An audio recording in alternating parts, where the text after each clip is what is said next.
গোসাবায় বাঁধ মেরামতে তৎপর প্রশাসন। রায়মঙ্গল নদীর বাঁধ ভেঙে বিপত্তি, কয়েকশো বিঘা জমির ফসল নষ্টের আশঙ্কা। গতকাল থেকেই বাঁধ মেরামতির কাজ শুরু হয়েছে। কাজ কতটা এগোচ্ছে, কিভাবে কাজ হচ্ছে, কথা বলবো। বিশ্বজিৎ রয়েছে সঙ্গে, মাফ করবেন অনুপ রয়েছেন সঙ্গে। অনুপ, কিভাবে কাজ এগোচ্ছে?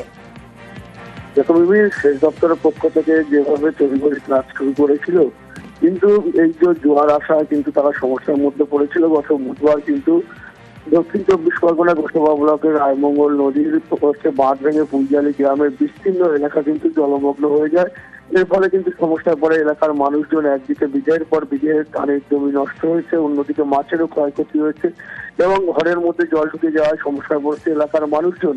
তবে যুদ্ধকালীন প্রস্তুতিতে কিন্তু সেচ দপ্তরের পক্ষ থেকে বারবার নদী বাঁধ মেরামতের চেষ্টা করা হলেও কিন্তু সেটা সেরে উঠতে পারছিল না, কারণ জোয়ারের কারণে।